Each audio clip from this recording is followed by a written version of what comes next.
This happened 7.5 years ago, June 23rd, 2016, while I was cleaning out my house. I was renting a house for a year, and the year was almost up. I wasn't going to be living there for the next year, so it was time for me to start cleaning out and moving my stuff to the next place. The house that I had at the time was fairly small, but plenty of space just for me. I lived there by myself, and I had just finished cleaning out the living room, other than some basic furniture, and I had to move on to clean the kitchen. There were quite a few cabinets, so many that I didn't use a good number of them. I was looking in some of them that I didn't use to make sure there was nothing I had in them. One of them I opened up, I saw something in the back corner. It looked like some type of shirt or rag. I grabbed it and saw that I didn't think it was mine. But when I moved it, it revealed a small white lever that you could barely see. The cabinet was in the corner by the sink and halfway blocked by the stove. I thought it was just another pipe, but it just looked a little different to me. I got inside and had to crawl into the cabinet, which was pretty large. Once I got inside, I saw that there was a small trap door to the side, leading into the wall. I couldn't believe what I was seeing. You had to be completely inside in order to see the details of it. I decided to open the door, which led to an extremely narrow hallway with a sort of crawl space. But when I go further inside, I'm horrified. I start seeing that there's food and several blankets, as if someone had been living inside there. The good news, at least to me, is that whoever was in there was gone. I tried to make sense of it and figured how long the person had been there and how I did not know about it. I was gone from the house with work and a lot of other stuff, but I didn't know how it would be possible for someone to live in there without me knowing. I continued cleaning until it was pretty late, and the next day after work, I continued. I was still kind of in shock with finding a secret room in the house, and decided to look at it once again. I opened the cabinet and went inside, then I pulled the lever open just like the previous day. But this time, as soon as I opened it, I saw movement, and then I saw a person for a split second. They slammed the door shut on me, and I immediately turned and ran all the way out of my house to my car, then called the police. I was so scared that I started driving away as well. I opened up my phone, told the police the whole situation, and they came to my house a short time later to find that whoever was in there was now gone. I was absolutely disgusted knowing that. This random person had access to my house for who knows how long. It felt like a vivid nightmare I needed to wake up from. When I opened up my phone to call the police, it showed the date was June 23rd, 2016, and I still remember this date 7 years later. It stayed with me like a scar I didn't know I would ever heal from. Luckily for me, I moved out the next week. I don't really know how long the person was living in my secret room, but thankfully, it never gave me a problem. Thanks for reading my true horror story. As someone who has already experienced things like home invasion, I would suggest that you always lock your doors because you never know what people can do when they are in your house.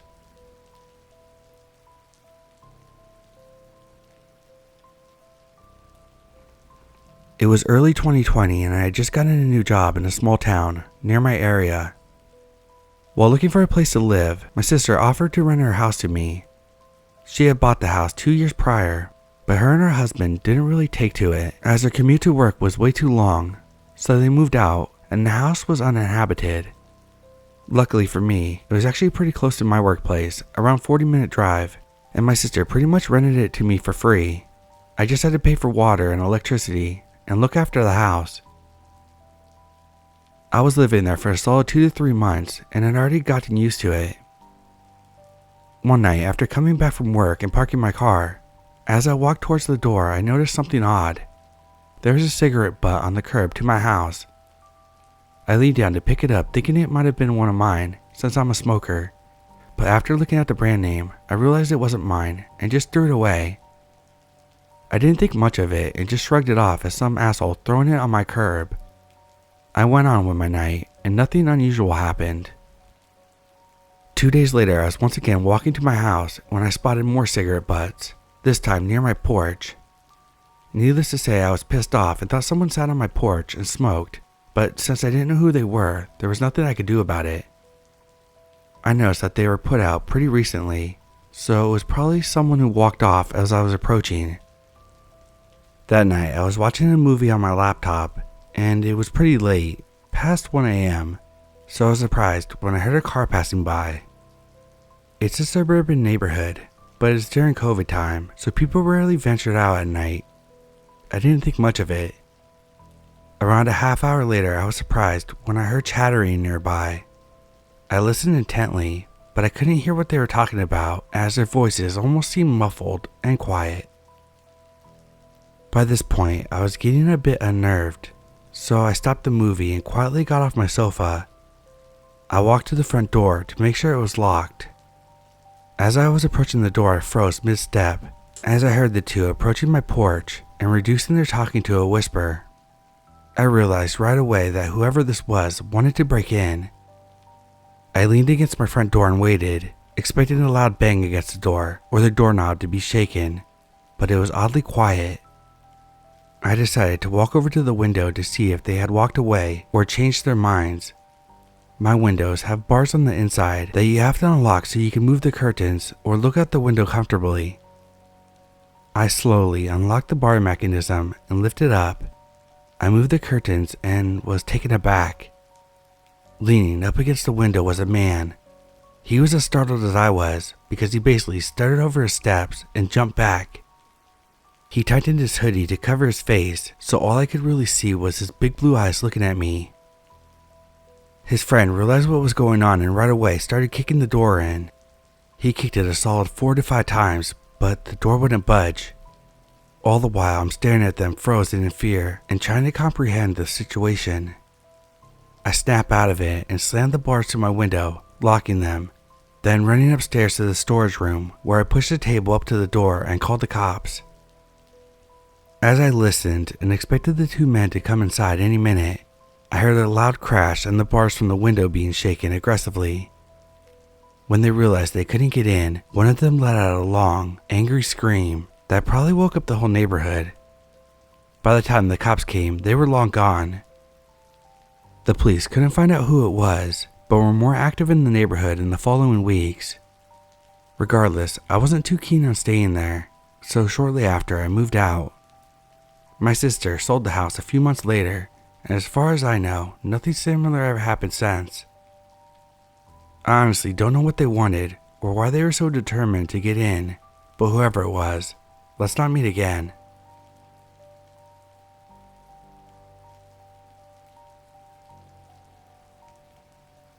In 2018, I lived with my partner and my German Shepherd in the Humboldt Park neighborhood of Chicago. I was 33 years old, and our apartment was on the 4th floor walk-up unit.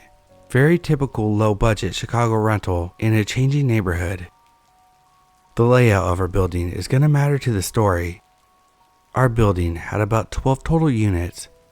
Mine and the 3 below me had a shared front entrance, and the other 8 units were through a second entrance. All 12 apartments had connected back porches and stairs that shared a walkway to the rear gate, which led to an alley. From the front stairwell, there are windows on each landing to the back porches, so you can see the back door of my apartment when standing at the front door through the window. We had good relations with our neighbors, especially those who lived directly below us and shared a front door. This was the thing that saved all 3 of us, my partner, my dog, and me. My partner was in a touring band at the time and would leave for weekends or weeks at a time, and it was a scary thing for me because I was SA'd and stalked by my ex in my teens and 20s. I always worried something would tip him off and he'd start stalking me again. A little less than a month before a 2-week tour my partner had scheduled, I received a creepy Facebook message from my stalker ex from yet another account. About a week after, all my cars were broken into, the glove boxes were emptied, things were thrown around, but the only thing that was taken was a bag of dog treats. I had about $20 in change in the compartment between the seats, and they left the money. I was on high alert at this point, and very scared about the time I'd be alone during the tour. My partner was kind of irritated with me and the situation and felt that it was too last minute to cancel, especially over what amounted to be a bad feeling and a few isolated things that weren't direct threats. And truthfully, car break-ins are common in Chicago. It's happened to me like 15 times, and police usually do reports over the phone and don't even come out to the scene. What I found really strange was that the thief didn't take the money. There was a homeless man who had started camping on the boulevard nearby recently. My partner left for his tour, and I set up cameras and bought door braces for the front and back doors. I became completely nocturnal, unable to sleep at night. My poor dog developed diarrhea, maybe because she was picking up from my stress level. It meant I was taking her down 4 flights of stairs for her to go blast her bowels out 67 times at night. I had this distinct, prickly crawling sensation of being watched whenever I would take her out, but I couldn't tell what was genuine and what was my own fear and paranoia. Her diarrhea lasted an unusual long time, like 3 or 4 days. I was going in and out from the main door a lot, feeling very scared, and I noticed some of my neighbors wouldn't pull the door all the way closed so the lock would engage. I mentioned it to my downstairs neighbor one day, including that I was extra careful because of my stalker. He was supportive, said that he'll mention it to the other neighbors if he saw them, and I noticed the door was locked more frequently after that.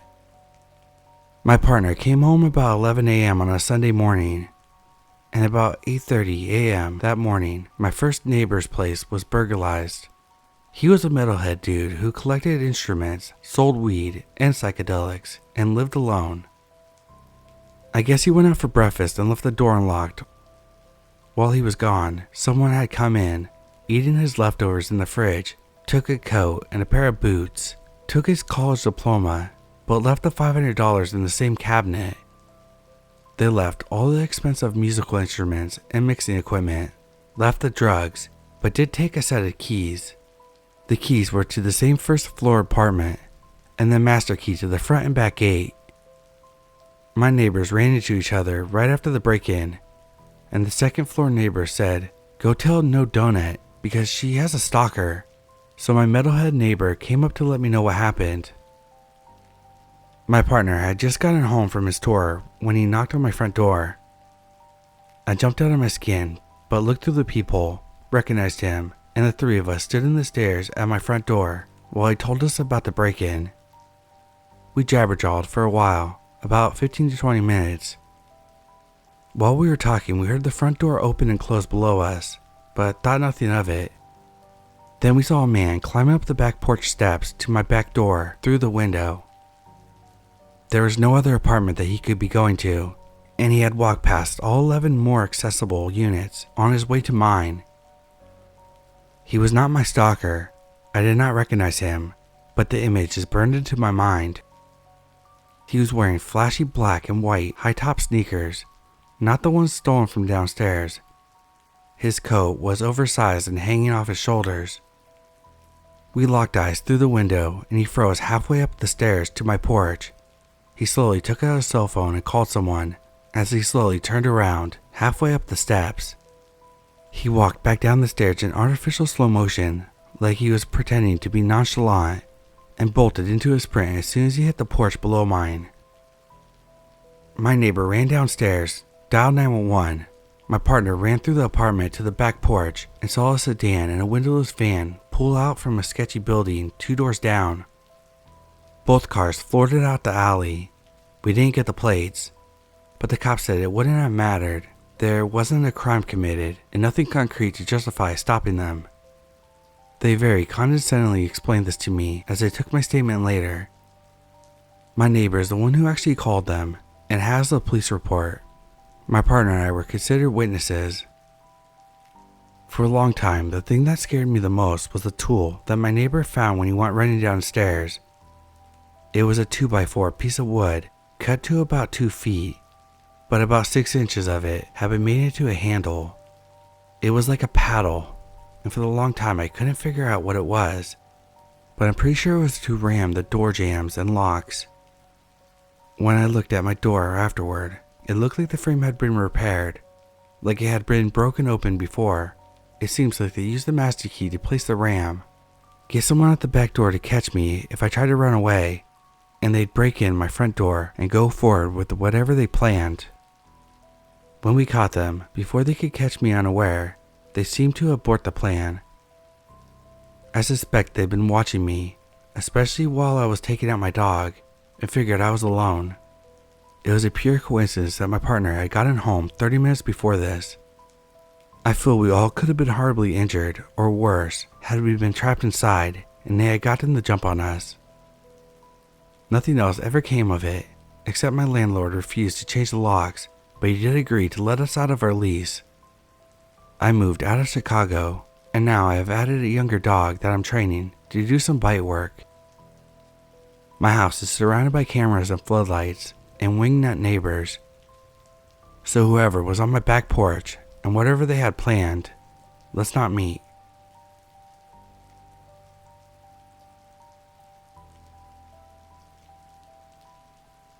This happened last night, November 15th, 2023. It was about 3:30 a.m. I was in my living room chilling on the couch, watching grown-ups. Suddenly, I heard someone outside fidgeting with my doorknob. My heart literally dropped. I immediately grabbed the knife from my TV drawer that I kept there for that exact reason. As the doorknob is still fidgeting, I fucking bolted upstairs. I grew more terrified because you could easily break the glass on my door and enter my home. Keep in mind that I live in a low-income area, and I myself are low income. There's no security cameras. I live in a small 2-story loft. There's no other doors to barricade in. My upstairs does not have a door, it's just an open area. I dial 911. The locks are still making noise. I'm on the phone for maybe 10 minutes, whispering as loudly as I could. This person is still trying to break my locks. I can literally still hear the sounds in my head. I don't know if he or she was actually trying to pick the locks or just trying to spook the shit out of me by moving the doorknob like that, because suddenly I could feel the person trying to push the door in, but the door won't open. I couldn't see outside because I was too scared to open the blinds. At this point, my heart is racing. The operator says cops are on the way. I start hyperventilating. Finally, the fidgeting stops. I stay inside and upstairs. I look out the window and I see nobody.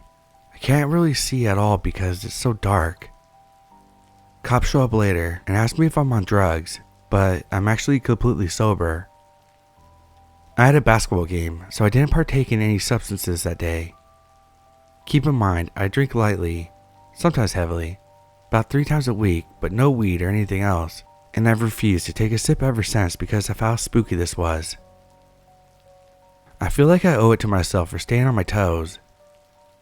Anyway, back to the story. At this point, I'm shaking. They do a perimeter check and just bounce. No fucks given. They suggested I do not stay there that night. They said next time, try to get a good look at the guy. They said he could have been homeless, thinking that the house was vacant. But how the fuck could it be vacant when you hear Adam Sandler in the background? I was watching a movie in the living room, for God's sakes. Someone was trying to harm me. It's so scary to think that if I was drunk or something, and I didn't lock the front door, there would have been a random person roaming in my place. I ended up having a major panic attack when the cops left, and I faint. I go into this weird shock faint. I literally don't sleep the whole night. Once the sun comes up, I go outside. I notice that there's trash all over because of the stray cats that got into my trash can. I go to pick up the trash and I start to think, could one of the cats been doing this? I mean, I've seen videos where they try the doorknobs. Then I start to think, could this have been another animal? Maybe a crazy person? But then I think about what person would raid your trash can and try to pick your locks. I start thinking from a paranormal standpoint. Then I think, the locks. The cops didn't even really check the locks. There's honestly no evidence or sign of any picked locks. There's tiny scratches on the wall, but nothing that would indicate the locks being fucked with. More like someone tried to stick a credit card in, but nothing was out of place.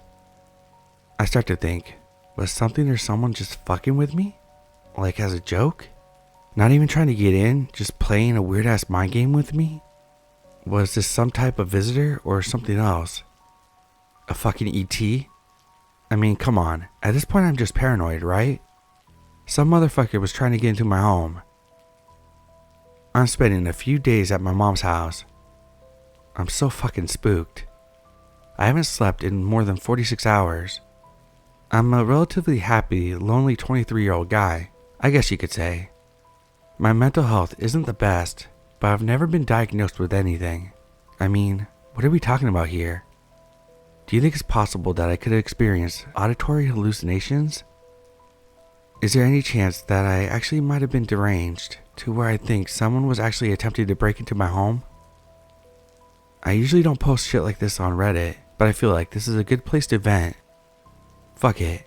Maybe someone has an encounter that's similar.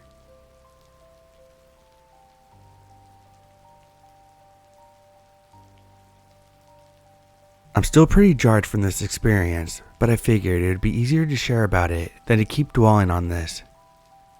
A couple days ago, someone broke into my house while I was sleeping. I work night shifts, so sleeping during the day is something you learn to get used to.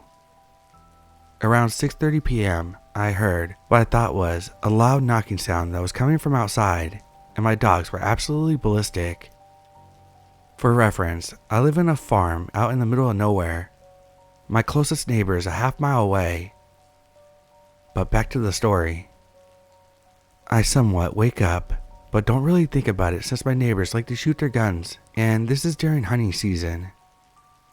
As I start to fall back asleep, my heart started fluttering weird, like I knew something wasn't right. That's when I heard loud footsteps throughout my house.